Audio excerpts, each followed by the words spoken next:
Stakeholder. In gambling, an independent party with whom each of those who make a wager deposits the money or counters wager.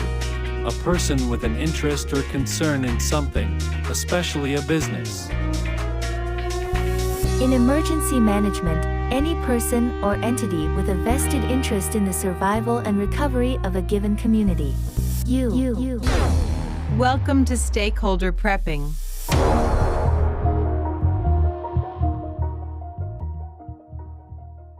Welcome back to Stakeholder Prepping, where you are the stakeholder in your own survival. We are your hosts. My name is Chris. And I'm AC, and this is the practice episode. So we're going to talk about all the ways to practice those preps that you've already made. And this is super important. Like, knowing how to execute your carefully laid plans, it's just as important as the plan itself. And I'm going to actually sidebar real quick. I kind of don't like this. We're 30 something episodes in, and I'm going to admit this to everybody. I don't like the word prep. It's just a weird word. Doesn't it? Blasphemer! You know what I mean? Like, I try to, and you'll notice that I try to say the word like preparation or preparedness instead. I just think it sounds like, I don't know, it sounds like a medication or something, but the word prep is just kind of weird. But anyway, we're going to talk about how to practice your preparations in this episode. Yeah, and it really comes down to, you don't want the emergency situation to be when you're trying to read the instruction manual. Know your equipment, know your drills. Really, something that you're kind of taught in the Army, and you've probably heard some variant of this yourself. If you listened last week, you definitely did, if you listened all the way through. But amateurs practice until they get it right. Professionals practice until they can't get it wrong. And I love that. I mean, you may have heard it as, you don't rise to the occasion, you sink to the level of your training, or fall back on your training. It really you've heard some variant of it, but it really does highlight the importance of being prepared and the consistency that you need in performance, especially under pressure, because it emphasizes that success isn't about this spontaneous greatness that's thrust upon you, but it's about relying on the skills and the habits developed through training and practice. And it really is a reminder that during a challenging situation, individuals tend to revert to their kind of ingrained routines and behaviors and subroutines. And if they don't know what to do, if you don't know what to do, are you a helper or a hindrance, you know? Mm-hmm. And so I think that's really where this is coming from. But let's break this down, kind of why preparation is key. Because when you're faced with a stressful situation, relying on solid training is going to ensure a more predictable and effective outcome. And that sinking to the level of training suggests that consistent effort and practice are crucial for building the skills needed to perform under pressure. I guarantee you, the first time that you tied your shoes, you done gone messed up, Aaron, but now you can do it in the dark without having to focus on it, just because of the muscle memory. And that's what you've created through years and years and years of practice. I like that. I like that, the sinking to your level of training, or falling back on your training. And I always go to the one, I think I told you I had a flight instructor that said, hope as a tactic is like running out of gas as the airplane touches down. Like, you know, having hope as a tactic, and hope should never, ever be a tactic. Just, well, you know what? When shit hits the fan, I will probably know how to use all of this stuff I've collected and hoarded over the years. That is hope as a tactic. And that is just planning to land just as the airplane runs out of gas. And that's just not, hope is not a tactic. So let's chat about practice, and how there's that other old adage that I really like, that practice makes perfect, and practice really does make perfect. Like, you know, emergencies can strike at any moment, whether it's the natural disaster or the power outage or asteroids or zombies or civil unrest or the Taylor Swift flash mob, right? Global pandemic is one that we've all seen. So the key to survival isn't just preparation, but it's also practice. And that's what we're going to talk about. In this episode, we're going to go over the importance of running drills and practicing, and we're going to run through kind of a bunch of different these practice scenarios, and it's not all boring. I'm going to tell you this right off the bat. We're actually going to end with Chris doing some really cool firearms drills that you can do either at home or at the range, and that's actually kind of fun stuff. So this isn't all boring. This is some fun, and we don't do a lot of gun episodes. We don't talk about guns a whole lot because I don't know. We've said this before that there's like 8 billion Doomcasts out there you can go to if you just want to talk about which 1911 is better. Yeah, and AC, you're right, because when an emergency happens, chaos, panic, they set in, and they set in fast and firm. But if you are well prepared and kind of have that well practiced, well prepared mindset, you're going to assure a greater probability of your own success and survival. So, really, part of that is practicing the emergency drills. That makes sure that every member of your household or group or family unit knows their role and what to do when disaster strikes without asking questions about it. It's something happened, it needs to be done. I don't need questions why right now. I just need you to shut up and color. that's actually that's a really good point. And I was thinking about this as we were putting this outline together. I was thinking about looking at all my fun Grim Workshop cards, because I have used them a little bit. Like I've used the fishing cards a couple of times, but they're just so cool that I don't want to take them apart and use them. And then I'm looking at them going, like when we had Joe Flowers on, and I'm like, hey, what do you do with the scoop scraper tool? Because I don't know, because I've never used it, because I don't want to take it out and like bend it or something. So Right. now when it's time to use that, I'm not going to know how, because I wanted my pretty tool to remain pretty, right? I didn't want to get dirt on my beautiful 1911 with the Damascus steel slide and carbon fiber grips. So I'm just never going to take it to the range. And that's kind of what we're talking about today. So, And then you have no idea how it kicks, how it shoots. Does it right? go left, right, up, down? Does it No idea. blow your hand backwards or whatnot? I want it to remain pretty. I don't want to put it in that holster because I don't want to scratch my gun, or something like that. So anyway, and in the past, we've discussed events like how to how to prepare for things like forest fires or tornadoes, and all the way to toilet backups and airplane crashes. But we've never talked about like how to actually practice for these scenarios. Now, we're not going to ask you to poop in a bucket today or to crash an airplane. Unless you want to. Unless you want to. Yeah, fielder's choice. If you're in a plane crashing, bucket pooping kind of day, go for it. You have our full support. But that's not what we're going to talk about today in the episode. We're going to talk about, some of the simple things that you can do at home and even at the gun range to prepare for some of these cool scenarios. So, yeah, I don't know. Do you want to go first? Chris, you want to take one of these and just sort of run us through it? Yeah, we can break down different emergency drills that can really help you to prepare, because this is going to come down to each individual, each family, each household, each group.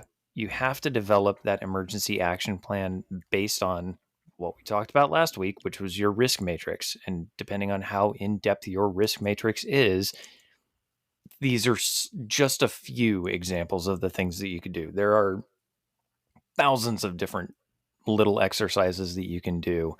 And actually, at the end of the episode, I have a challenge for all of our listeners this week on one drill that they can do without taking any other time. Awesome. But really, these are kind of step-by-step drills for various situations. So let's talk about a fire drill, right? And we're not talking back when I was a kid, it was called the Chinese fire drill, where you stop at a stoplight, everyone gets out, switches Mm-hmm. seats, and the driver is a different driver now. Nothing like that. We're talking about a house fire or a wildfire. So, step one, identify your problem. That is sounding the alarm. That could be you could either simulate a smoke alarm, or you could yell fire, or you could do the Big Bang Theory thing where he just has the little card and says fire, fire, fire at 3 o'clock in the morning. But you want to practice 2 exit routes from each room. Um, so if you've got windows in your bedroom and the door, there's your 2 exits. Simulate one of those being blocked. Throw a Ooh. chair in front of it. Throw, a pile of clothes. If you've ever tried to walk over a pile of clothes in the dark, good fucking luck. It's like walking over the dog on the dog bed. And then they move, and Right. you're completely screwed. And then you're the jerk because you stepped on the dog. 100% I am the jerk. Been there. So yeah, I definitely get it. And what you're going to do is really practice evacuating your home while you're crawling, or you could, if you're adventurous, you could throw a blindfold on to simulate smoke-filled rooms. Oh, sure. These are the kind of drills that kids really like to get into because it's a game, right? Right. It's a game for the whole family, but when it's the real thing, you're far less likely to have a kid just melt down with a tantrum because they can't find their favorite bluey shoes, or they're on the wrong feet, or whatever. They know in this situation, it is a race to the door on my hands and knees. I'm going to go as fast as I can and I'm going to win. And you can, if you have children, put prizes associated with it, right? Most improved or fastest to the door, whatever. But this is where you can really kind of designate a meeting point outside of the home. It could be the end of the driveway. It could be the neighbor's driveway. It could be the backyard. It could be, a block down the street. Whatever your situation happens to be, where's your meeting point? Who can get there the fastest? And everyone is taking different routes. As much as it was super prevalent when we were growing up, and I've personally never had to use it, but teach stop, drop, and roll for clothing fires. If you catch fire, guess what? You get to be a little caterpillar for a little bit and just roll around. And then you're also extrapolating more out of this, so you can assign roles to different people in your group or your family. Who's grabbing the emergency bags? Who's checking on the young kids? Who's checking on the old adults? Who's grabbing the pets and their food? You remember our weird preps episode and the puppy zipline adventure? Your puppy zipline bag, yeah. Yeah, so you can, depending on your creativity and your engineering skills, there are 50 ways to get out of the room that you're in. Is it between studs A and studs B, or is it out the door that you're standing right next to? Get creative with this and make it your own worst case scenario so that you can find out what happens in that worst case scenario ahead of time. Probably the most important thing you can do if you're doing a fire drill is time yourself. Right. Run that stopwatch, see how long it takes. If you can find the data on how long it's going to take for the fire department to get to your house, and you can beat that time, your odds of everyone surviving are a lot higher.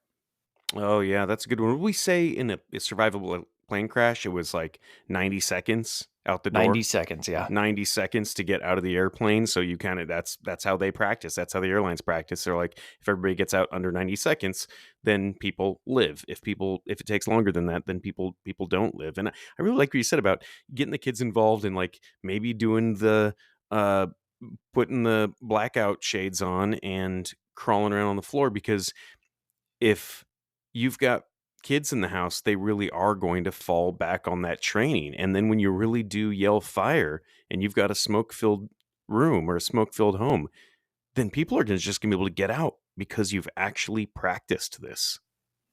Yeah, and the Navy does it on every single one of their ships. Yep. They have, every single person has a damage control or DC responsibility. So ship gets hit, has an engine fire, whatever. Everyone knows their role and their responsibilities, and they practice it all the time. Mm-hmm. Same Yeah. concept. It really is the same concept. You're just doing it in your home instead of a submarine.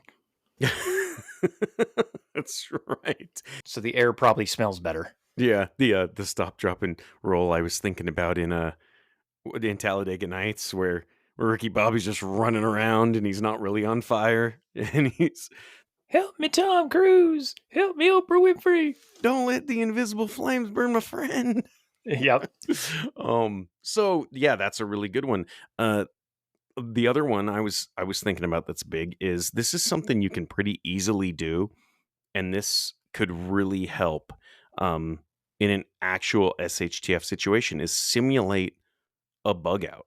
So this could easily be incorporated into like a pre-planned family road trip. You don't need to do anything crazy. You don't need to just go, drive 500 miles to your, secret bug out location in an old dugout missile silo in the hills.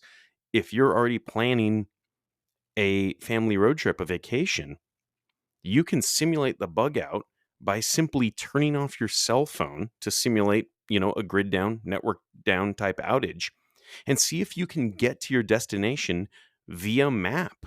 Go to our website, click on the My Topo link, go buy a map of your area, your destination, your bug out location, grandma's house, if that's where the road trip was going to go. Take your cell phone, turn them off, throw them in the glove box, and I then like that. see if you can get to that destination via map. And obviously, you got the cell phone there if you get lost. But yeah, see if you can do that. Now, if you wanna mix it up a bit, you want to get a bit spicy. You could also pretend that a bridge or a highway is blocked when you get there and en route, like on the fly. You could say, hey, you know what? We're gonna take this highway, and when you get there, you go, you know what? That bridge is now blocked, and see if you can get around that made up roadblock using your MyTopo map without touching your cell phone. This is harder than you think it is, because we're so reliant on modern day GPS navigation. So, you should already have a MyTopo map of your area, but as soon as you put your cell phone in the glove box, these become invaluable. So again, remember, use our little link there that helps to show out a bit. So that's always nice. Right?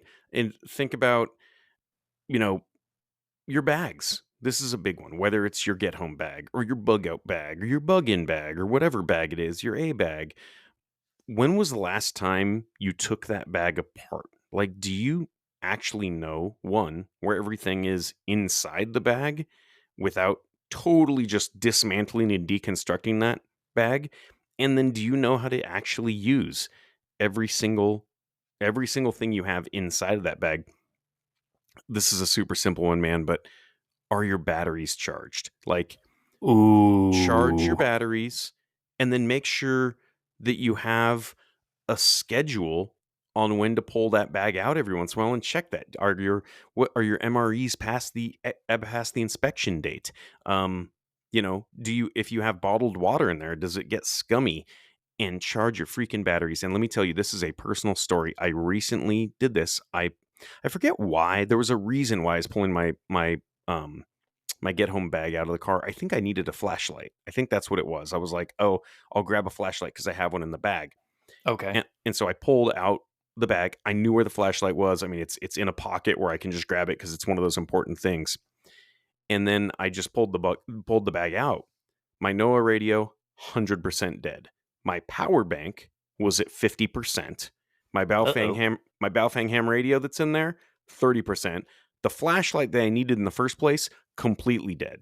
So now I've got every 60 days, I've got a calendar alert just set on my phone. So easy to pull that bag out and then just charge all that stuff. And so if you don't mind, I just want to talk about batteries for a little bit because I'm Yeah. a total battery weirdo when it comes to this stuff. I love this shit, but like a quality battery bank or pretty much any decent lithium ion battery that most of those things are. Your battery banks are all lithium, your cell phone's all lithium, all that stuff. They can typically hold a charge for 3 to 6 months when they're stored. However, that exact time can vary depending on the power bank's quality, the capacity, and the storage conditions. So factors like temperature, and self-discharge rates, they play a huge role in all rechargeable batteries. And remember what Forrest was telling us about vehicles is that they get really, really hot and really, really cold. They're not that well insulated. So Yeah. you can pretty much bet that the batteries in those bags that you keep in your car, they are going to be exposed to one extreme or the other or both. And you've got these natural like self-discharge rates in these power banks or in these lights or anything with the battery in it or just your little AA batteries. So what that self-discharge rate means is that they lose charge even when they're not in use. And this rate, what they call a self-discharge rate, this can be anywhere from like 2 to 10% per month. So think about that.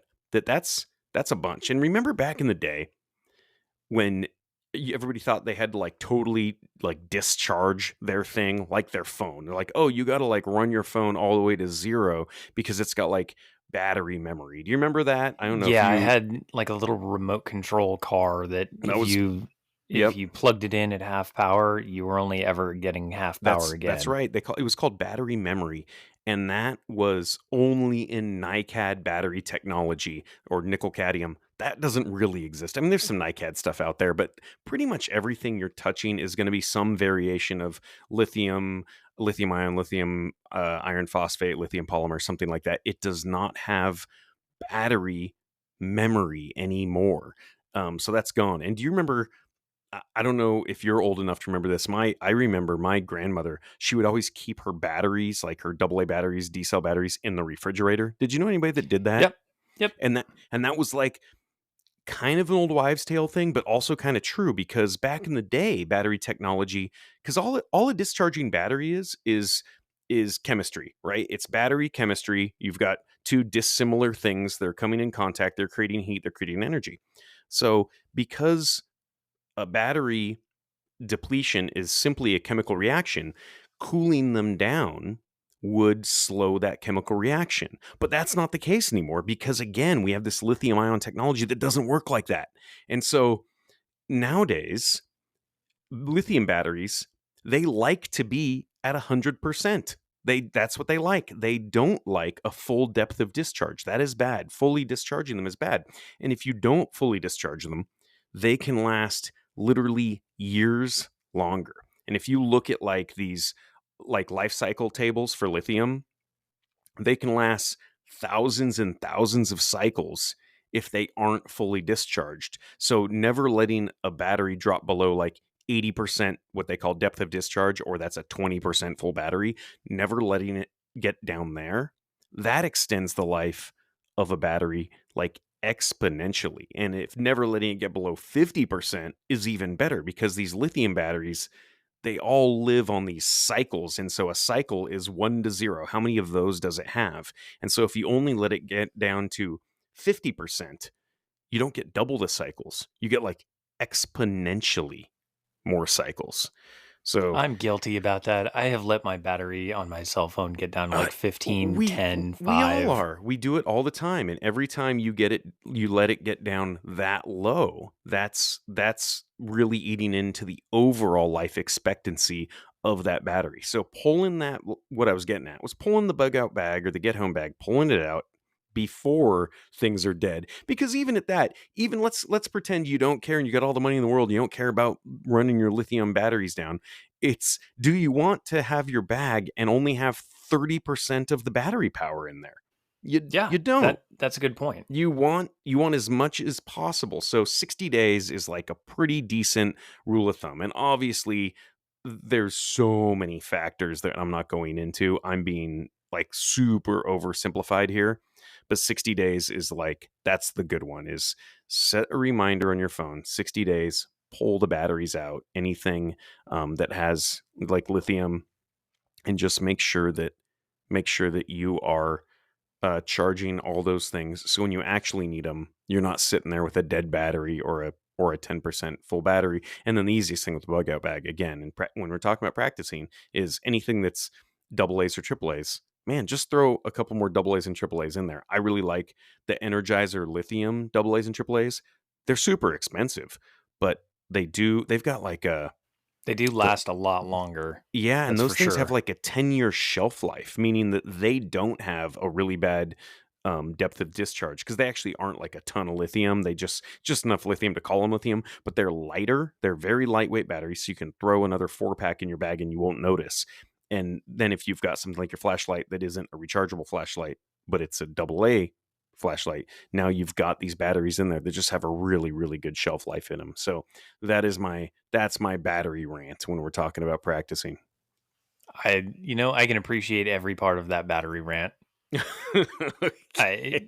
I the lithium like double A's, they are Hmm. way more expensive, but They're way more expensive. there are some things that will not run for very long on a standard alkaline double A. Hmm. They have to have that lithium because it does last longer. If It, you like battery powered trail cams, if you've got yep. those running double A's that are alkaline, you're gonna get maybe 3 or 4 days out of it. But if you throw the lithiums in it, you're getting like 5 months. Right, and a lot of that has to do with the discharge curve of the battery too. And I'm not trying to get like way deep into lithium battery technology today, but just so people understand, like the way lithium works is, let's say that AA battery is let's say it's a 1.5 volt when it's totally full. When that battery is at 10%, meaning it has 90% of the life sucked out of it, that battery is like it rather than 1.5 volts, it's at like 1.4 volts or 1.3 volts. And not till it gets to zero does it go to 0 volts, where your traditional, NiCad or nickel metal hydride or these other battery technologies, they start out at that, let's say 1.5 volts. And as soon as you use that for 10% of that battery up, it's now down to 1.2 volts. And when you use 50% of that battery up, it's down to like 1 volt. So the discharge curve on lithium is really, really flat until it drops off. So those lithium AA batteries, they're like the 17 HMR of the battery world, where they just go flat, flat, flat, flat, flat, flat, and then just doop and just drop off at 300 yards. So that's how lithium batteries work, is they don't have this gradual drop, and because of that, really technical electronics that have really sensitive circuitry, where they're like, I operate on, let's say for the sake of argument, they take 4 AA's, and so they're like a 6 volt, or they need to operate somewhere around 6 volts. Then as soon as those traditional batteries drop 10%, you're operating at 5.5 volts or 5 volts, and they're finicky electronics, where with lithium technology you don't get that. They just are flat. That discharge curve is just flat until they're completely dead, and then they just drop. I like it. So let's move on to our next drill. Yep, go for it. Let's talk about severe weather or weather Ooh, events. like So it. tornado, hurricane, blizzard, anything like that, right? Step one, know the threat. Monitor your alerts, whether that's your NOAA radio, weather apps, GMRS radio, some sort of communication. Just understand what is going on outside. And then move to your safe place, whether that's your storm shelter, your basement, interior room away from windows, whatever you have, whatever is in your plan, right? Understand that you could be here for 72 hours during a real event. So plan for a long weekend and have the food in there, have the water in there, have the bathroom supplies in there. Rehearse securing the home. So whether that's closing shutters, reinforcing doors, turning off utilities, whatever you need to do, whatever you would normally do in that event, do it. And then your flashlights, water, non-perishable food, blankets, make sure all of that is in that supply area of your shelter. So for instance, we keep extra dog food in our tornado shelter. If we ran a long weekend, full 72 hours, is that enough food for them as well as us? Or do we need to go into the kitchen, go grab some food, and then come back? And you really don't know that without practicing, right?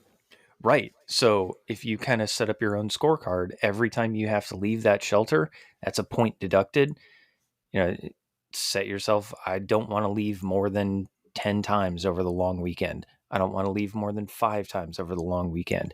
Oh, yeah. And you can kind of score yourself based on that. But is there really enough room for the family and the pets in that shelter? Are you prepared for people to have to use the bathroom? Do you have the little puppy piddle pads? That's a tongue twister. Uh, but do you have the puppy piddle pads for the pets? I said it. Haha. Yep, you got it. Nailed Uh, it.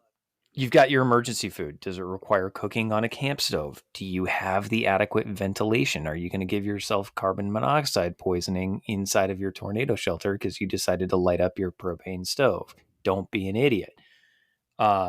You can get everyone in your shelter or your survival room, and you can actually try to prepare food, but you do have to worry about carbon monoxide. So definitely have a detector, and uh, you know try to burn as little as possible, especially if it's indoors. But hang out in there for 12, 36, 72 hours and see what you come up with and see how well you would actually manage that type of situation. I didn't even think about the carbon monoxide issue there because you're right. Like, okay, we all know we can fit and we all know we have enough food in there. So, you know, it's dark, let's light some candles or let's cook food to see if we can cook food. And you wouldn't even think about the fact that, oh my gosh, you could get really high CO2 or even worse carbon monoxide in there if you've got a bunch of people in there and you're lighting things on fire. And if you really want to challenge, kill the power while you're in there. Like Yeah, that's dude. a rough one. 100%. And that was the next thing I was going to talk about is simulating a power outage drill, or like this is the grid down, this is the infrastructure down event. This is again pretty easy to do on the long weekend, right? You simulate a blackout by simply cutting the main power in your house off to the street, and then see what happens. Um, to get the most out of this, you probably want to do this, like you said, Chris, over a weekend. Um, you want to have this drill last long enough so you know what you're going to do with the stuff in your refrigerator. Because if it's a 2-hour power outage, you just close the refrigerator and everything's okay. But if this is any length of time, well, now you're going to have to start thinking about, wow, is the food going to go bad? And how are we going to keep that stuff cold? Do you have an emergency generator? This is going to be that time when you figure out if the battery on that starter battery for the generator is charged or if the fuel has gone bad. Maybe you just keep it full of Yeah. gas and that's turned to turpentine and then you're screwed. So, so you have a generator that has both an electric and a pull start. Maybe try it both ways. Um, now, now here's the thing about a generator. When the power goes out, it's not weird to run a generator, like if that's what people in your neighborhood do. When you're the only person in your neighborhood with a generator, well, now that's kind of weird. Now And you're this calling attention to yourself. Yeah. exactly, and this is a good thing because what are you going to tell the neighbors? It's going to be loud. Are you going to turn it off in the evening? How much fuel do you actually have to consume? Is it unleaded? Is it propane? Is it natural gas? And then do the math and extrapolate out how much fuel that you've used in that 24-hour period. And then you're going to know how much you've used over that day and how much you're going to have based on how much fuel you usually stock. You'll know how long you can run that. So do you have alternative power besides your generator, like an inverter with a battery backup or a solar generator? And if you have a solar generator, which is basically, a battery backup with a solar panel on it, have you ever actually ran that thing down to zero? Have you load tested it? Because you'll look on the side of the box and you'll say, oh, it's 1,000 watts and I want to run 100-watt light bulb off of it. It'll run for 10 hours.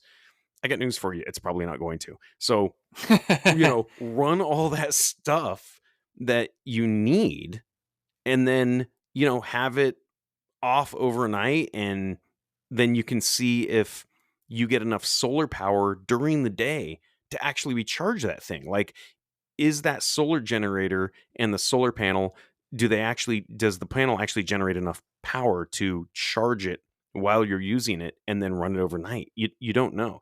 Do you have, like, I don't know, a wind power generator? That'd be kind of cool. Do you know how to set it up if you do? Um, and then, Yeah.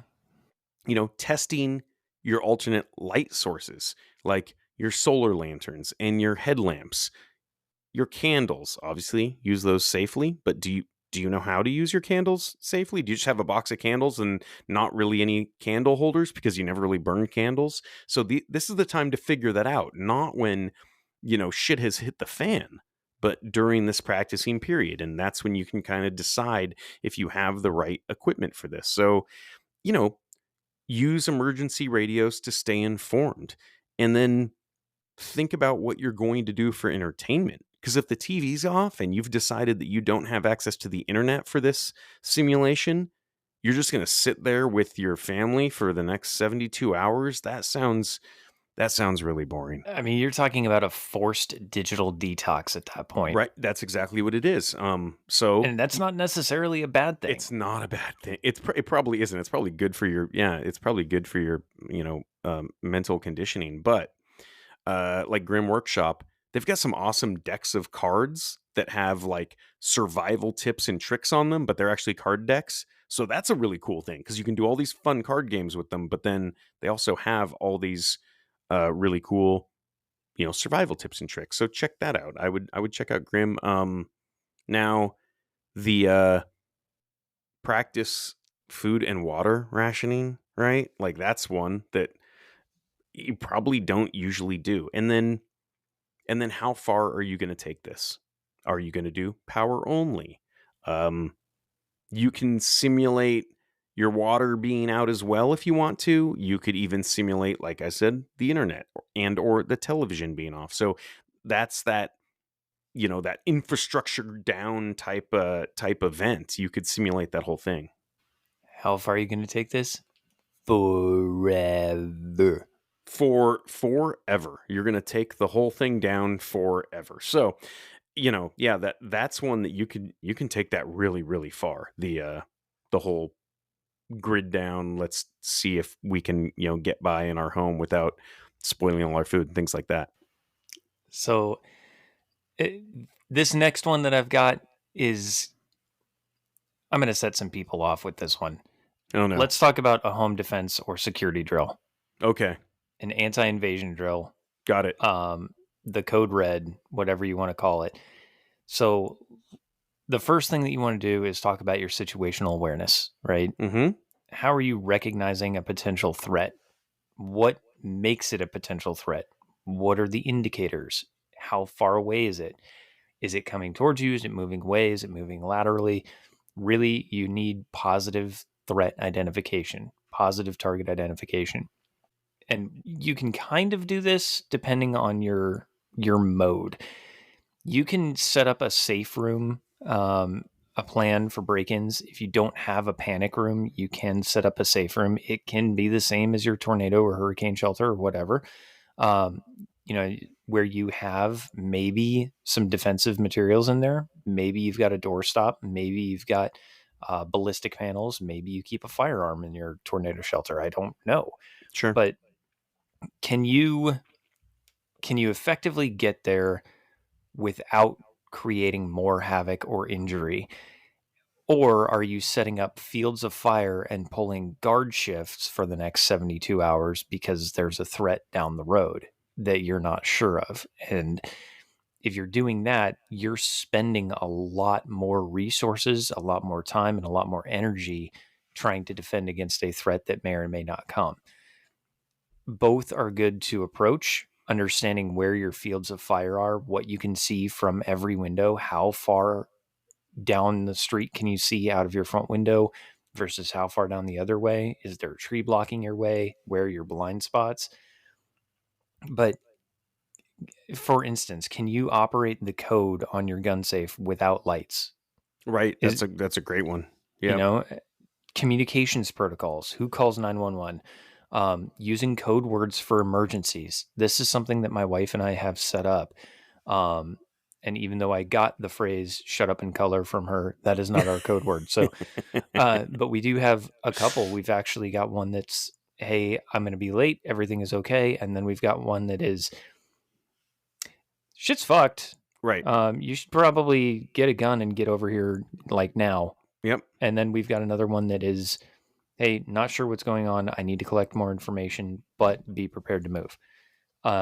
So having that communication protocol or that code word, but I mean, if you and I are in the same room and something happens and we assume that the other person is going to call 911, neither of us is going to call 911 and we're on Sure. our own.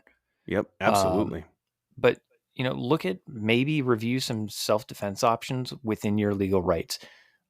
Is a firearm completely out of the question where you live? Okay, let's talk about a bat, an aluminum baseball bat with a sock on it. So if somebody tries to get a hold of that bat, they just get a sock and you get a bat. The slippery sock, man. Slippery sock on the bat is just such a genius piece of advice. Oh, I 100%. don't think people think about that a lot. No, but you get hit with the slippery sock. I mean, you're still going to walk away with a headache. If you have like the razor wire wrapped around the Louisville Slugger, the sock does nothing. That's very true. Yeah. That's also what a lawyer would call premeditated. You did touch on legal rights. That's another thing. Holy crap! I don't think people think about that a lot. They're just like, if he's in my house, he's getting shot, and it's like, man, you could go to prison for a very long time with that mentality. You have to be aware of what your rights are and being able to articulate why you took the measures that you took, right? Yeah, and if you live in some place where castle doctrine or stand your ground laws do not support you, you Yep. could be in some pretty serious trouble for pulling that trigger. Not to mention, you're going to have some 3-letter agencies breathing down your neck, and when they show up in black Suburbans, they're there for business, not to party. Right. That's a good one. I also really quickly, I wanted to touch on like an evacuation drill. This is an easy enough one, right? Like, you've got your go bag, you know where it is. So what's your bug out plan? And this is actually pretty easy one to practice. This is like the get out of the airplane in 90 seconds drill, right? Like, okay, everybody knows where their go bag is. Grab the go bags, grab your emergency supplies, everything that you think you're going to need to evacuate. Does that fit in the vehicle that you plan to take with all the people that you plan to take? You can look at it and then just assume that you can play an awesome game of Tetris on the fly, but maybe you can't. And maybe you can't get all that stuff into the back of the vehicle with all the people and the animals and the dogs and all that stuff. So actually practicing that. Can we load up our vehicle with all the supplies and all of the things that we know we need to take, and then test multiple routes out of your neighborhood? Think about that. We talked about this a little before, but pretend that one way out of your neighborhood is blocked. Can you get out?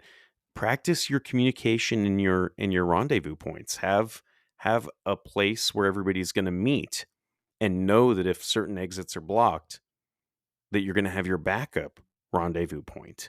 And then using your PACE model for your communications. This is a big one, right? Like, everybody just assumes if something happens, man, I'll text you. If the cell phones are down, what's your backup? Do you have GMRS or ham radios, and are they charged? And do you know how to use them? Do you know what channel everybody is going to be on? Do you know what time intervals you plan to check those radios? Because think about it, those radios, they take battery power. If the grid is down, you can't charge those radios. It's a really good one to say, hey, here's the thing. We're going to be on this channel at the top of every hour for 5 minutes. Things like that, because Precisely. then you're not just sitting there with your radio on waiting for somebody else. You say, hey, you know what? If you miss the window, you get back on in an hour, but don't waste your battery, and have that pre-planned. So these are the things you can do in these sort of evacuation, your bug out plan, your bug out drills. And you could turn that into a get home drill just as easily. Same thing. Absolutely. It's a get home drill as well. Like, where are we going to meet if something goes down? And what how are we going to communicate? I've got a backup satellite communicator that I use, but the thing about having that in-range communicator is it assumes the person on the other end has cell service. So if neither one of you have cell service, or either one of you don't have cell service, then that satellite communicator is worthless. So now we're talking about our ham radios or GMRS radios, and do we know how to bang a repeater if we're far enough apart that we can't use that radio? Yeah, and this is actually the challenge that I mentioned earlier. So, sometime this week, either on your way to work or on your way to uh, school, or some after school activity, or maybe you're on your way home, wherever you're going, right? Someplace you've been 1,000 times, you will be 1,000 times again. Try getting there by taking an alternate route without navigation. 100%. Try getting there without your cell phone and not the way you go every time. Yep. And that could be the grocery store. If Mhm. you have a grocery store that is right across the street, okay, I need to leave out the back door and figure my way out to get there. If it's the office, I normally take this road and I take a left on this road and I take a right and I'm there. Okay, what happens when that first road is closed off? How do you get to work? How are you getting home? Things like that. And just try it once, see how well you do. And if you can kind of practice that, you will actually learn your city, your locality a lot better, a lot faster too. Yeah, absolutely. Really, really good point. So you got about 15 minutes left, Chris. Talk about guns. All right, Let's talk about guns. let's do this. Let's talk So about guns. let's talk about shooting range drills. Really standing at the line and just, draining rounds down range on target. It's important for your marksmanship skills, but it's not everything. So And that's you what can, 90% of people do. yeah, just stand on the line, Yep. load a magazine, fire, reload, go again. But we can really build on it by trying different stances and other drills that kind of let you prepare for targets that might be shooting back. God forbid you ever find yourself in this situation. I have been. It sucks. But starting with the stances, let's talk about the isosceles stance. So this is kind of your standard athletic stance. You're facing the target squarely, your feet are shoulder width apart, knees slightly bent, arms extended, forming an isosceles triangle. It feels natural, is easy to assume, especially for beginners, and it has this good side to side ability where you can shift your weight left, right, and move off of your own X, but it lacks the front to rear balance because of the positioning of the feet. So you can't move super fast forward or backwards, right? Right. And also, I think that stance, because most shooting ranges, correct me if I'm wrong, are usually flat ground. They're not going up or down a hill. Exactly. So if all you do is learn this standard isosceles stance, and then God forbid you have to shoot while on an uneven plane, it's going to be like brand new to you. It's going to be like you've never fired a gun before. It's going to be really, really weird to get used to. Yep. The next one I want to talk about is the Weaver stance. This is what you see in the high-speed cop shows. This is the FBI stance, right? So the shooter kind of turns their body off to the side like a blade, and they place one foot on the firing side and then one foot on the opposite side, and they turn their support side to the target. So if you're right-handed, you're basically shooting over your left hip. So your strong arm is extended, your support arm elbow is bent. You do get better recoil management with this kind of push pull, but it's going to be slower to assume that stance than the isosceles. It is more difficult to get into. The other big pro is you are a lot slimmer profile of a target. So Oh, if your yeah. shoulders are normally 20 inches wide, when you turn, now you're only 10 and a half inches wide. You're a lot harder to hit, Sure. but again, less maneuverable. And sometimes you can end up with really, really weird shooting stances. This is where you kind of get that teacup hand position where the support hand is underneath the butt of the handgun, Yep. and it doesn't do you any good. My probably one that I teach when I do teach is the Chapman stance. So you're standing feet shoulder to shoulder, or I'm sorry, shoulder width apart.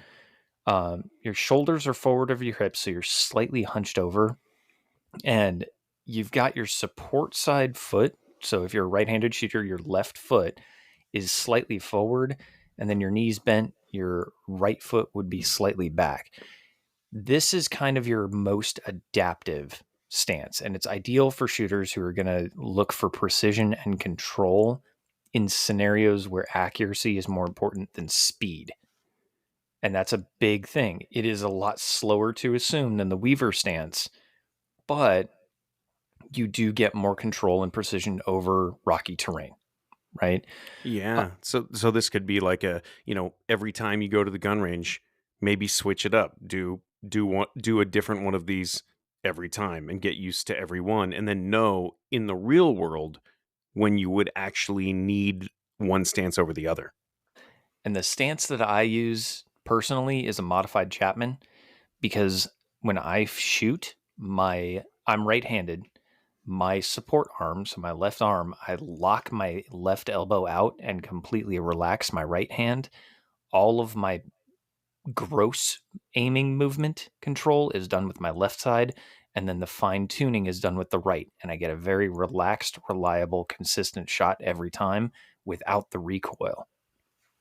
Sure. And Okay, that makes sense. that one is really, really awkward to get used to. But once you do, you're going to notice a huge improvement in your shooting. Just lock out your offhand elbow and relax everything in your shooting hand. You're going to get a lot more consistent performance. It's also, the Chapman is very adaptable. So rocky terrain, uneven terrain, moving forward, back, left, right, doesn't matter. You're still going to have a stable platform. And that is a key to surviving any type of gunfight, is how stable can you be? Yeah, good call. Now, I know you've got some other stuff in here about if you've got access to your own personal range, if you can shoot a gun in your backyard, you're in a better position here. But even if you're not, I think there's a lot of things that some ranges may allow, and obviously if you've got a friend who's a range master, you can ask, but there are a lot of other things you can do. One that a buddy of mine who was a team guy that taught me, that really helped me out, was uh this might sound kind of funny to people, but putting like slightly inflated balloons on the target. I don't know if you've heard of this one, Chris, but Mhm. yeah, this is just because when you're shooting, immediately knowing whether or not you've hit that target can be kind of tough from some range. You kind of want to squint and go, did I get it that time? And you really don't know. Your repeatability is a bit tougher because basically what you're doing is you end up putting a bunch of rounds down range, and then, you all know this. You go walk up to the target, or you push the little button, the target comes to you, and then you look and see how well you did. And so you really don't know at the time you pull the trigger if you're on target or not.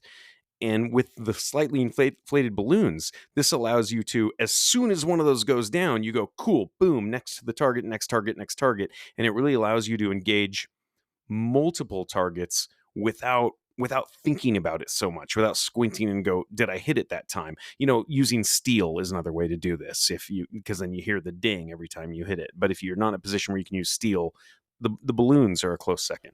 Yeah, and you're talking about slightly inflated. You're talking about like about the size of a softball or a I was going to baseball. say about the size of your fist, but yeah, exactly. About the size of a baseball, softball is about perfect, because you can see that for however far away you're going to shoot a handgun, and as soon as you hit that target, you're going to know, but it's small enough to know that if you hit that target, you're probably taking somebody out of the fight. Yep, exactly. Let's talk about some movement drills. This is where it gets really fun. This is where it also gets you in trouble if your range doesn't allow it. So, rocker movement drills. This one you need a partner for, but you're just going to take your normal shooting stance and have your partner behind you. They're just going to lightly push or shove you side to side or forward and backwards as you are shooting. But the key is you don't know when they're doing it. So it becomes a moment of opportunity to hit your target. Oh, nice. Yeah, that's a really good one. A lot of ranges don't allow it because they say it's super dangerous. Sure. You need to know the local rules and regulations, obviously. Yep. Another one is closure drills. So if your range will allow you to do a movement drill, you start at 21 feet. You do what's called a Mozambique failure drill, which is 2 to the chest, 1 to the head. And then you close with that target. You are walking towards your target as you empty the magazine. So you have to know how many rounds are in the magazine because that last one is designed to be point blank. The last round out, you get to that target and then you either strike it with your elbow or your palm, reload, and then empty the magazine again as you are backing up. Your shoulders never leave facing the target. And that one can be tough because you have to know what's in front of you, what's behind you, and your round count. Wow, we should do you have any good YouTube videos that we could post on that one? I might be able to find some. Okay, that'd be cool. Um, We should probably post some videos of these ones you're talking about. That's really interesting. and then the next one, this one, you really have to have a partner that you can trust. I would not do this with a first time partner, but a partner reload drill. Basically, you're going to need a range that will allow it, or you're going to need some woods. And one person shoots until they need to reload. They call the reload and then turn behind their partner to have their partner take up their firing position while also acting as a shield. Once they reload, that second partner, they call their reload, and basically you just move towards your target, orbiting each other and reloading. So it's a constant stream of fire. A lot of ranges will not allow this one. I did see. Have you seen the YouTube video of that of the two old guys and the one dude ends up shooting the other dude's hat off? Yes, That's a great. that's video. why. Yeah.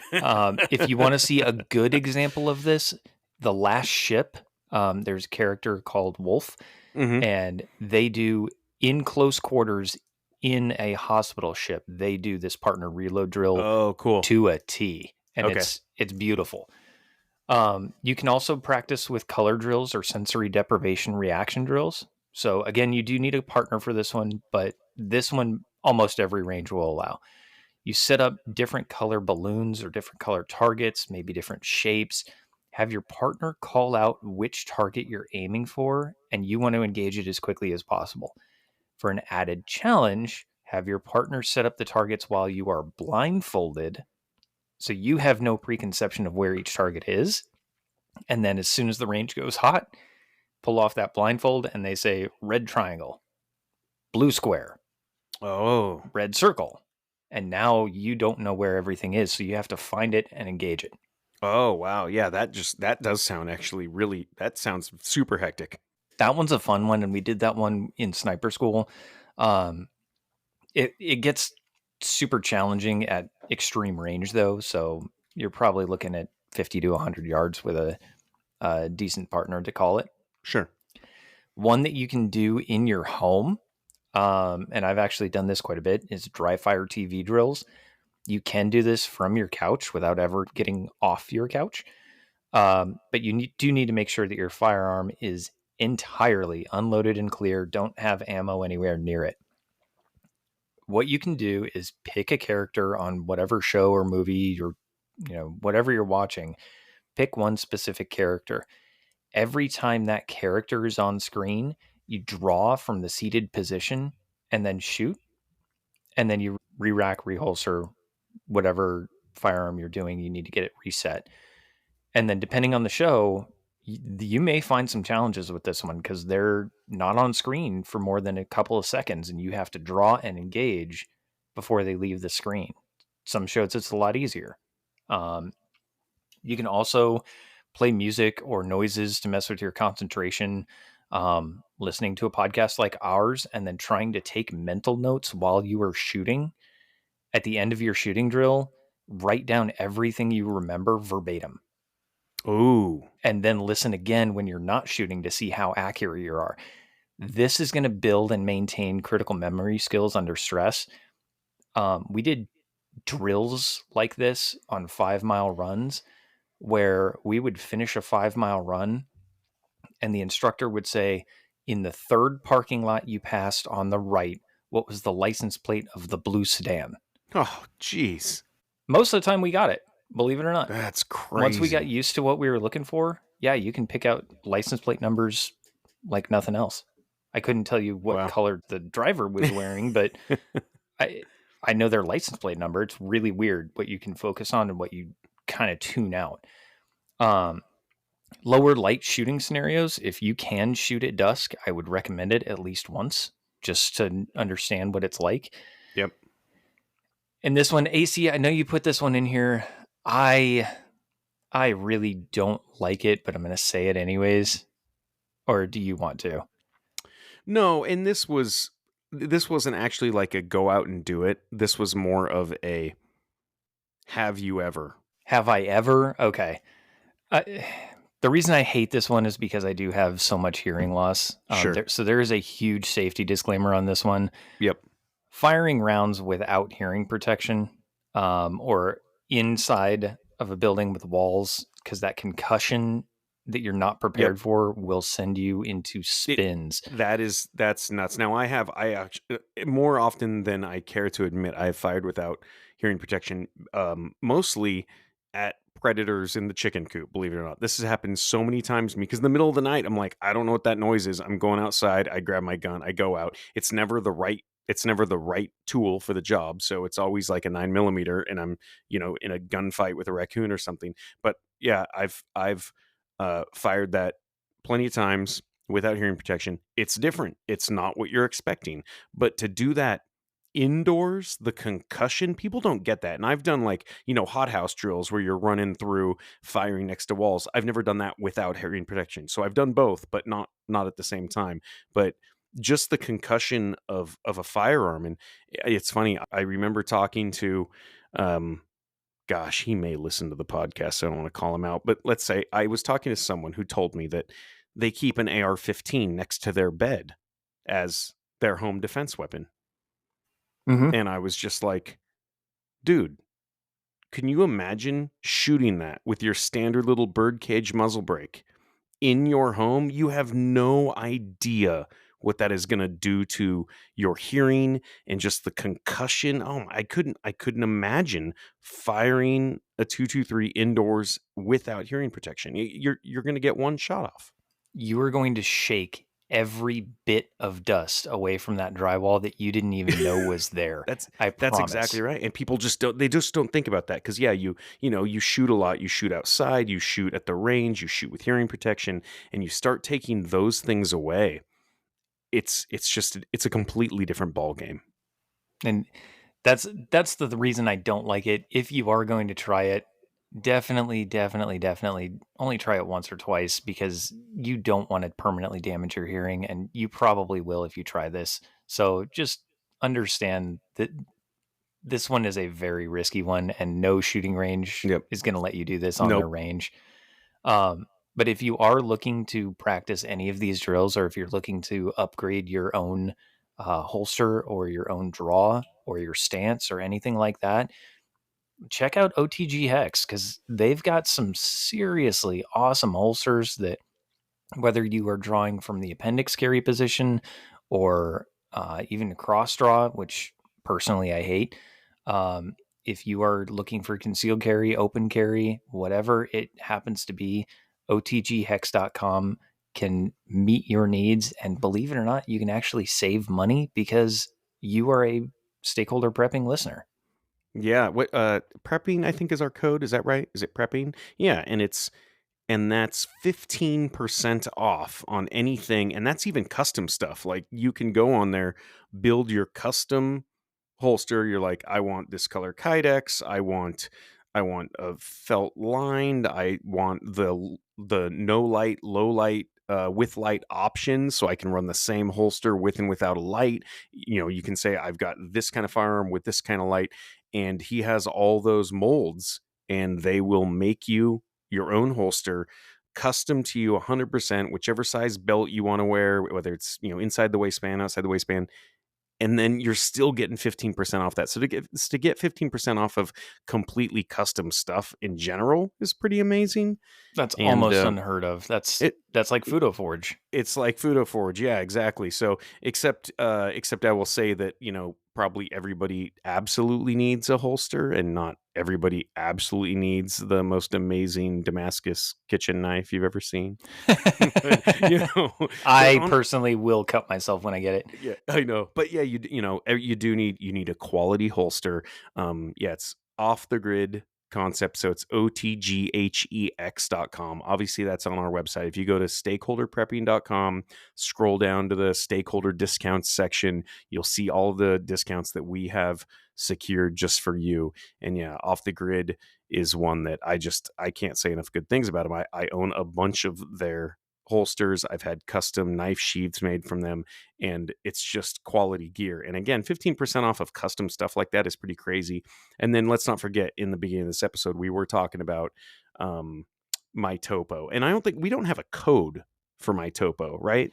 We do not. We have a link direct to their site where you can order custom maps, and you can customize them to whatever scale you need, whatever size you need, all sorts of stuff. There is no code yet. We are working on that, but as soon as we get one, we will be sure to let everyone know. Right? You can go to use our link, and that does help the show out a little bit if you use the link there in our discount section. So yeah, absolutely check that out. And then obviously, just to remind everybody, we do maintain a blog, so all the things that we talk about here, you can go to stakeholderprepping.com, and every episode has a blog with pretty much everything we talked about. If we remember to put it in there, it'll be in the blog. And then, you can come back to because that's that actionable intel we always talk about, right, Chris? Absolutely. And be sure to join us next week. If you only listen to one episode this month, listen next week, because we're going to have one of the most high energy and awesome guests we have ever had and you will ever meet on the show. That we've got the Charlie episode. Do you want to tease that a little bit? I'm really looking forward to that. Charlie is one of the best people on the planet. He is one of my best friends. I've known him since I was a kid. He is a consummate professional paramedic, and the level of experience that he's going to bring to this podcast is just amazing. And specifically a combat paramedic as well. He is a combat flight medic. So you're going to get a lot out of next week's episode. We're going to talk a lot about plug-in bullet wounds. Hopefully not, but yes, we are. So remember to join us next week. You're going to have a ton of fun with that. And as always, you can send us a message at stakeholderprepping@gmail.com. But until next week, remember, you are your own stakeholder. We'll see you then.